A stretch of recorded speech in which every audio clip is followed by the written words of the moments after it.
बड़ी खबर से करते हैं जो कि मेरठ से है। जंगल में तेंदुए देखे जाने से हड़कंप मच गया। जंगल में एक साथ दिखाई दिए हैं कई तेंदुए। मेरठ से बड़ी खबर बता रहे हैं आपको, जहां पर जंगल में एक साथ कई तेंदुए दिखाई दिए जिससे हड़कंप मच गया। तेंदुए देखे जाने के बाद ग्रामीणों में भय का माहौल बन गया है। ग्रामीणों ने तेंदुए की वीडियो बनाकर वायरल कर दी। वन विभाग की ने यहां पर सर्च ऑपरेशन चलाया है। किठौर के छुचाई ललियाना मार्ग पर ये तेंदुए दिखे। तो एक साथ कई तेंदुए दिखने से जिन लोगों ने देखे उसके बाद भय का माहौल पूरी तरीके से बन गया है। वहां मौजूद ग्रामीणों ने इन तेंदुओं की वीडियो बना दी और वीडियो को उन्होंने वायरल किया है। इसके बाद वन विभाग भी यहां पर अलर्ट हो गया। जब वीडियो वायरल हुआ तो वन विभाग ने यहां पर सर्च ऑपरेशन चलाया। ये जो तेंदुए दिखाई दिए हैं ये किठौर के छुचाई ललियाना मार्ग पर दिखाई दिए हैं, एक साथ कई तेंदुए। ये वीडियो में भी आप देख सकते हैं। और इस वीडियो के बाद आसपास के जिन लोगों ने भी ये वीडियो देखी उनमें भय का माहौल है। तो ये बड़ी खबर आपको बता रहे हैं मेरठ से, जहां पर जंगल में तेंदुए देखे जाने के बाद इलाके में पूरी तरीके से हड़कंप मचा हुआ है।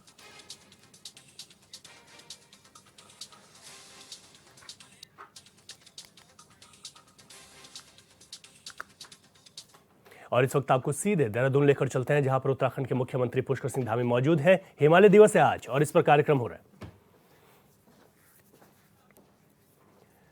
तो आप देख सकते हैं हिमालय दिवस के उपलक्ष्य में कार्यक्रम रखा गया है। हिमालय दिवस पर हर वर्ष ही कार्यक्रम होता है और मुख्यमंत्री उसमें शामिल होते हैं। आज पुष्कर सिंह धामी भी इस कार्यक्रम में यहाँ पर शामिल हुए हैं। हिमालय को किस तरीके से बचाया जा सकता है, मध्य हिमालय के लिए क्या योजनाएं चल रही हैं, किस तरीके से आपदा से उत्तराखंड जूझ रहा है, उन तमाम चीज़ों को देखते हुए इस कार्यक्रम में बहुत महत्वपूर्ण मंथन आज होने वाला है। तो मुख्यमंत्री यहाँ पर मौजूद हैं। हिमालय दिवस के अवसर पर यह कार्यक्रम रखा गया है देहरादून में, जहाँ से सीधी तस्वीरें आप देख रहे हैं। पुष्कर सिंह धामी भी इस कार्यक्रम में संबोधित करेंगे। हिमालय दिवस के अवसर पर यहाँ पर जो तमाम पर्यावरणविद हैं वो भी इस कार्यक्रम में बुलाए गए हैं, वो यहाँ पर मौजूद हैं और पर्यावरणविदों के साथ भी यहाँ पर संवाद होगा। किस तरीके से पर्यावरण का संरक्षण किया जा सकता है, हिमालय के लिए जो खतरा आज बना हुआ है, जो चुनौतियाँ सरकार के सामने हैं, उस पर किस तरीके से काम किया जा सकता है, इसको लेकर मंथन होगा। तो पर्यावरण से जुड़े हुए यहाँ पर लोग मौजूद हैं इस कार्यक्रम में और इस कार्यक्रम को यहाँ पर रखा गया है क्योंकि आज हिमालय दिवस है और हिमालय दिवस के उपलक्ष्य में ही इस कार्यक्रम का आयोजन किया गया है। प्रदेश में जिस तरीके की भौगोलिक परिस्थितियां हैं उन परिस्थितियों को देखते हुए, हिमालय को बचाओ अभियान जो तमाम चल रहे हैं उनको देखते हुए, सरकार की जो योजनाएं हैं उनको देखते हुए, इकोनॉमी और इकोलॉजी का समन्वय बनाने की बात मुख्यमंत्री अक्सर करते हैं, उसको लेकर भी यहाँ पर चर्चा होगी जो कि काफ़ी महत्वपूर्ण है। आगे बढ़ते हैं, कानपुर से है बड़ी खबर। ट्रेन पलटाने की साजिश यहां पर हुई है। रेलवे ट्रैक पर सिलेंडर रखा गया था और पेट्रोल बम। मुडेरी गांव के पास 20 मिनट तक कालिंदी एक्सप्रेस खड़ी रही। इस वजह से रेलवे ट्रैक पर एलपीजी का बड़ा सिलेंडर मिला है। ट्रेन से एलपीजी का सिलेंडर टकरा भी गया, जिसकी वजह से मुडेरी गांव में करीब 20 मिनट तक कालिंदी एक्सप्रेस खड़ी रही। तो ये माना जा रहा है कि ट्रेन को पलटवाने के लिए ये कोई साजिश रची गई थी, जिस वजह से यहाँ पर सिलेंडर एलपीजी का और पेट्रोल बम, जो कि अभी प्राथमिक सूचना मिली है, वो रखी गई थी। लेकिन यह गनीमत है कि इस बात की सूचना आ गई और इस सूचना के चलते यहाँ पर जो है आप देख सकते हैं कि जो पुलिस के जवान हैं, जो सुरक्षा एजेंसियां हैं, सुरक्षा एजेंसियां यहाँ पर चाक चौबंद हो गई हैं।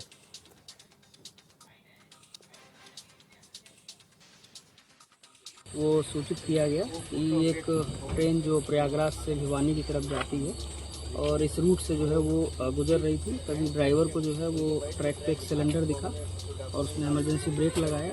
उससे संभवतः टकरा करके सिलेंडर जो है वो साइड में गिर गया और इसके बाद जो है वो ट्रेन काफ़ी देर तक रुकी रही। फिर आरपीएफ के लोग आए, उन्होंने जो है अपना मौका मुआयना किया और लोकल पुलिस को सूचित किया। सभी सीनियर ऑफिसर्स, फॉरेंसिक की टीम यहाँ पे मौजूद है। हम लोग जो है वो घटनास्थल को जरा समझ रहे हैं, बारीकी से देख रहे हैं। एक सिलेंडर डैमेज पोजीशन में मिला है और कुछ और मटेरियल भी, ऑब्जेक्टेबल मटेरियल मिला है। सभी की जो है समीक्षा की जा रही है और इसमें जो है वो रेलवे अथॉरिटीज़ ने जो हमें कम्युनिकेट किया है उसके आधार पे हम लोग जो है वो नियमानुसार इसमें जो कठोरतम कार्रवाई। इसी खबर पर ज्यादा जानकारी लेते हैं, हमारे संवाददाता इब्ने हसन जैदी फोन लाइन पर हमारे साथ हैं। इब्ने हसन, अभी तक जो तहकीकात हुई है उसमें क्या क्या चीजें स्पष्ट हो पाई हैं? जी रवि, देखिए मैं आपको बताना चाहूंगा कि ये पूरा मामला मुंडेर रेलवे क्रॉसिंग के पास है, जहां पर भरे गैस सिलेंडर से जो है ट्रेन जो है कालिंदी एक्सप्रेस ट्रेन जो है वो टकरा गई। ये पूरा मामला जी इब्ने। पर जो था वो सिलेंडर रखा हुआ था, जो थोड़ी दूरी पर बरामद भी कर लिया गया है और वहां पर पेट्रोल बम भी बरामद किया गया है। ये एक बहुत बड़ी साजिश है और इस तरीके का माना जा रहा है, क्योंकि जिस तरीके से अगर वहां की बात करके सिलेंडर रखा हुआ जैसे मिला है, ये तो गनीमत रही। कि जो उस ट्रेन को उड़ाने की साजिश रची गई थी वो कामयाब नहीं हो पाई, क्योंकि अगर बात की जाए तो 70-80 किलोमीटर की स्पीड से जो ट्रेन आ रही थी उससे सिलेंडर टकराया था और सिलेंडर जाके दूर गिरा। आवाज होने पर जो है ड्राइवर ने भी इमरजेंसी ब्रेक लगा दी और फिलहाल किसी को कोई भी जानी और माली नुकसान नहीं हुआ है। लेकिन कानपुर साबरमती एक्सप्रेस बेपटरी होने के बाद फर्रुखाबाद में हादसा करने के 24 दिन बाद, अगर रविवार देर रात की बात की जाए तो एक बड़े ट्रेन हादसे से जो होना था उसको जो है यहाँ। इबले, क्या लगता है कि ये किसी अराजक तत्वों की ये हरकत हो सकती है या इसके पीछे बड़ी साजिश हो सकती है? देखिए रवि, मैं आपको बता दूं कि ये हादसा होने के बाद जो है खुफिया एजेंसियां जो है वो सक्रिय हो गई हैं और इसमें कहीं ना कहीं बड़ी साजिश का भी अंदेशा जताया जा रहा है, जिसको देखते हुए जो है यहाँ पर हर पहलू से जांच की जा रही है। सारे ही पहलुओं से जांच करके अगर बात की जाए तो यहाँ पर एक कोल्ड स्टोरेज है, एक पेट्रोल पंप है, वो भी जांच के दायरे में है। तो इस तरीके सारी जांचें करी जा रही हैं। उसके आसपास जो सामान बरामद हुआ वो तो बरामद हुआ ही है, लेकिन वहां पर और आगे तक जितनी भी झाड़ियां हैं, जंगल टाइप की जो इलाके हैं, वहां पर पूरी जो है हर तरीके से जांच की जा रही है।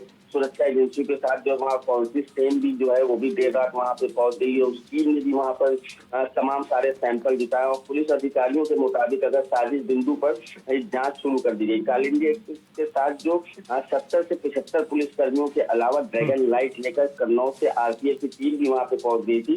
जब भी सूचना मिली तो वहाँ पर एसटीएफ, एटीएस, एलआईयू, आईबी समेत और इन तमाम एजेंसियों के जो भी अधिकारी हैं वो भी वहाँ पर उन लोगों ने अपने मौके पे भेजा है और मौके पे भेजकर हर तरीके से हर पहलू से जांच की जा रही है। जांच करने के बाद जो है जल्द ही इसमें कोई नया खुलासा हो सकता है। लेकिन हम आपको बता दें तो खुफिया एजेंसियों ने पुलिस से इतर अपनी जांच भी जो शुरू की है। लगभग 2.5 किलोमीटर के इलाके में घटना स्थल के पास क्या क्या है, इसके बारे में क्या क्या और आबादी है, किस तरीके की आबादी का क्षेत्र है, दुकानें हैं यहाँ पे, शराब की दुकानें, पेट्रोल पंप, पुलिस पिकेट। बिल्कुल ठीक है आपने, और बहुत महत्वपूर्ण है कि इसमें क्या कुछ चीजें स्पष्ट होंगी, आप नजर बनाए रखिएगा। इब्ने हसन जैदी विस्तार से जानकारी आपने दी, बहुत शुक्रिया आपका। चलिए आगे बढ़ेंगे। लखनऊ में 3 दिवसीय 73वें Akhil Bharatiya police wrestling cluster 2024 का आयोजन किया गया है। कार्यक्रम में पहुंचे सीएम योगी आदित्यनाथ ने क्लस्टर का उद्घाटन किया। बता दें कि कार्यक्रम 35वीं बटालियन पीएससी महानगर लखनऊ में आयोजित किया जा रहा था। इस क्लस्टर का मुख्य उद्देश्य केंद्रीय पुलिस बलों और राज्य पुलिस के कर्मचारियों में खेल की भावना को मजबूत करना है। इस प्रतियोगिता में पूरे भारत से केंद्रीय पुलिस बल, राज्य पुलिस बल और केंद्र शासित प्रदेशों की कुल 34 टीमों के 1428 खिलाड़ी हिस्सा ले रहे हैं, जिसमें 1052 पुरुष और 376 महिला खिलाड़ी शामिल हैं।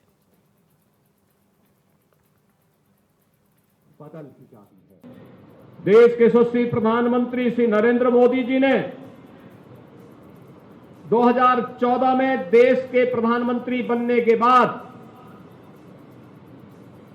जो अपने अनेक कार्यक्रम देश के विकसित भारत की संकल्पना के लिए प्रस्तुत किए थे, उनमें महत्वपूर्ण खेल और खेलकूद की गतिविधियों को लेकर के भी है।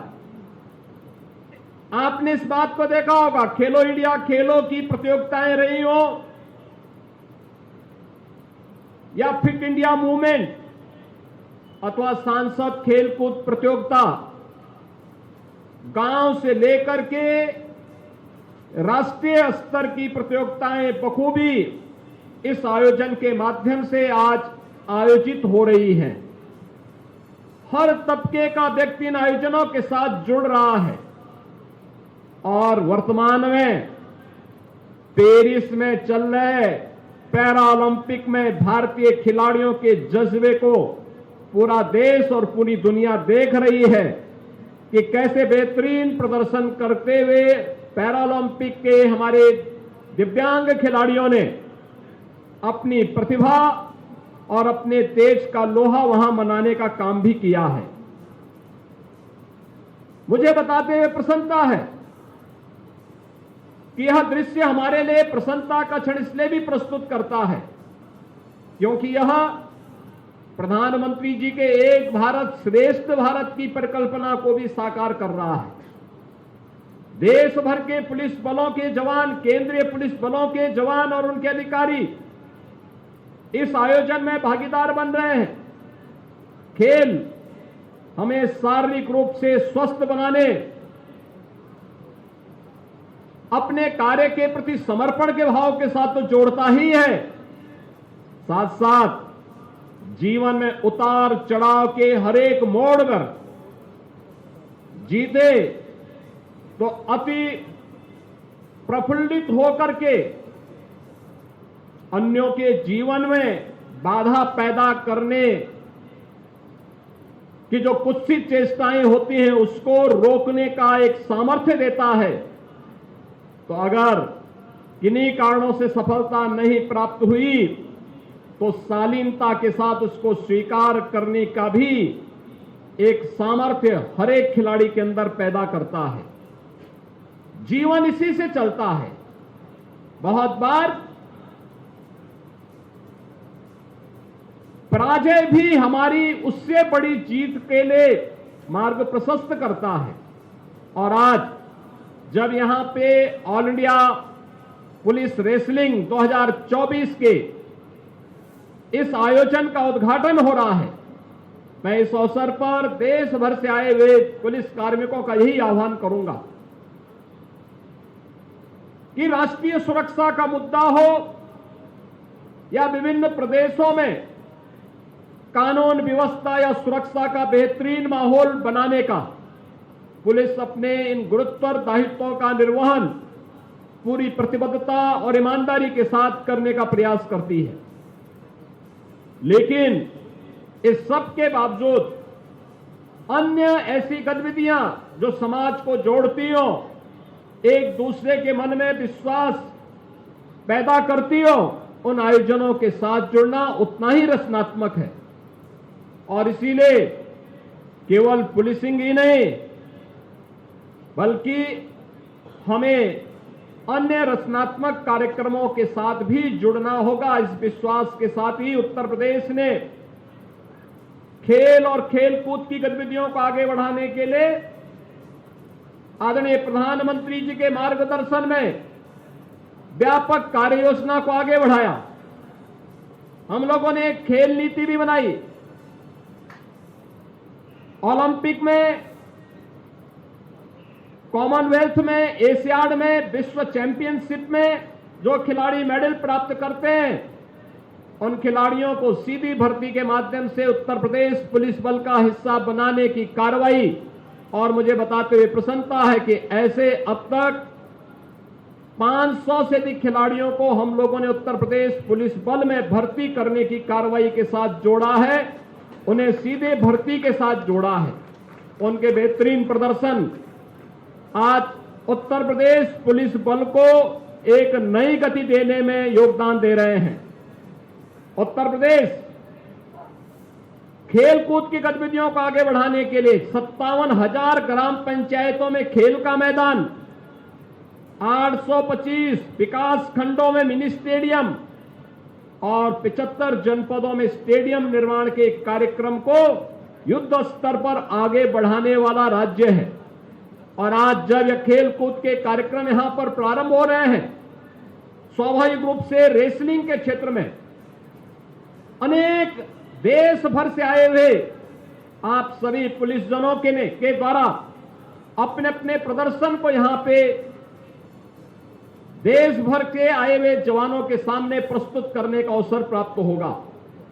मेरे लिए यह महत्वपूर्ण है कि पूरा देश आज यहां पर आकर के all India police wrestling cluster 2024 में प्रतिभाग करके उत्तर प्रदेश को इस आयोजन के साथ जुड़ने का एक अवसर प्रदान किया है। मैं इसके लिए डीजी एसएसबी और उनकी पूरी टीम को हृदय से धन्यवाद देता हूं। ब्रेक के बाद आपका स्वागत है। खबरों में आगे बढ़ेंगे। अमरोहा नॉनवेज मामले को लेकर राजनीति गरमाने लगी है। रविवार को संभल के सांसद जियाउर रहमान बर्क ने छात्र के घर पहुंचकर परिवार के लोगों से बात की है।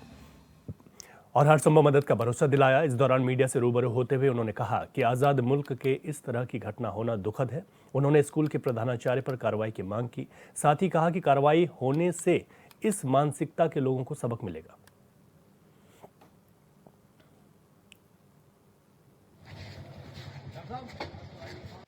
और वो ऐसी घटना यहाँ अमरोहा के अंदर एक वो भी स्कूल में जहाँ पर हमें सीखने को मौका मिलता है बच्चों को कि हम किस तरह से अपनी ज़िंदगी को के अंदर हम कैसे पढ़ाई करें, कैसे लोगों की खिदमत करें, कैसे आगे बढ़ें।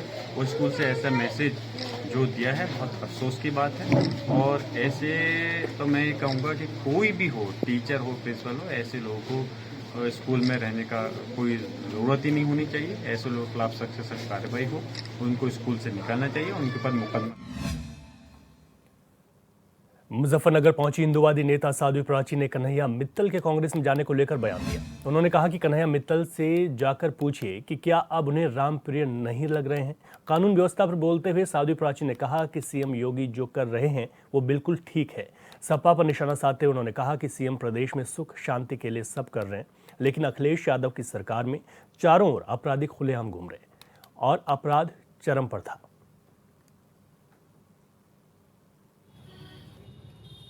देखिए, योगी जी जो कर रहे हैं बिल्कुल ठीक कर रहे हैं, प्रदेश में सुख शांति के लिए कर रहे हैं। अखिलेश यादव जी की जब सरकार थी उस समय चारों ओर अपराधी खुलेआम घूम रहे थे और अपराध चरम पर था। भारतीय जनता पार्टी की सरकार ने जो निर्णय लिए वो बहुत अच्छे निर्णय हैं।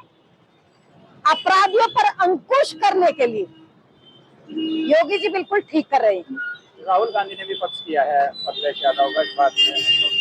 देखिए, जो आज अपराध बढ़ रहे हैं, बलात्कार बढ़ रहे हैं, इन की जो कैटेगरी है वो 3 कैटेगरी है। क्यों बढ़ रहे हैं, किस लिए बढ़ रहे हैं? ये 3 कैटेगरी है। संरक्षण दे रहे राजनेता अपराधियों को, और दूसरा है कोर्ट, और तीसरा है बुद्धिजीवी। इससे ज्यादा मैं कुछ। उधर यूपी के बलिया में आम आदमी पार्टी के वरिष्ठ नेता अजय राय उर्फ मुन्ना राय ने कहा कि कुछ लोग मुझे बदनाम करना और मेरी छवि को धूमिल करने के लिए, मेरी अपनी लोकप्रियता बढ़ाने के लिए तरह तरह के बयान दे रहे। उन्हें बचपना छोड़कर यह सोचना चाहिए कि आप पार्टी ने कुछ सोचकर ही टिकट देकर अपना प्रत्याशी बनाया था।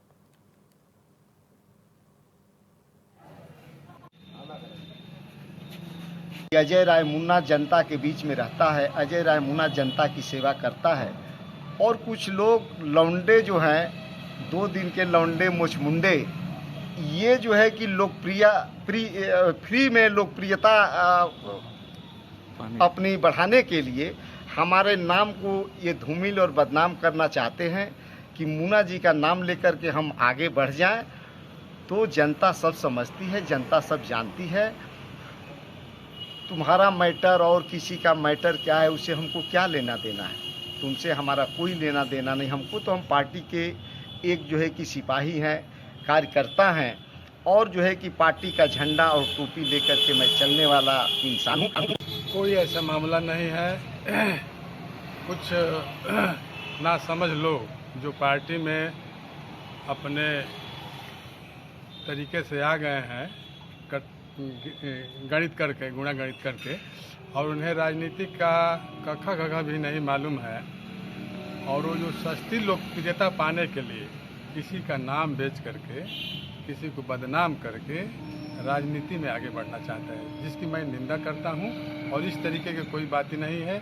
अजय राय मुन्ना जी जनपद बलिया में आम आदमी पार्टी को सींचने का काम किया है, अपने खून पसीने से पार्टी को बढ़ाने का काम किया है।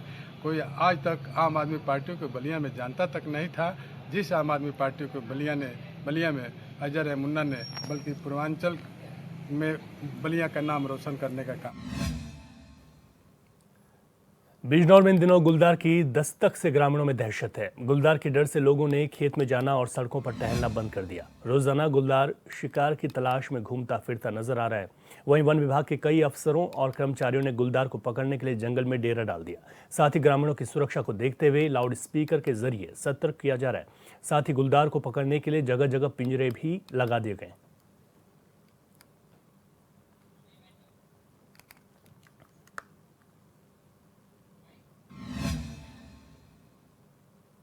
और उत्तर प्रदेश की खबरों के इस बुलेटिन में अभी के लिए इतना ही। खबरों से अपडेट रहें और देखते रहें HNN 24/7। इजाजत दीजिए, नमस्कार।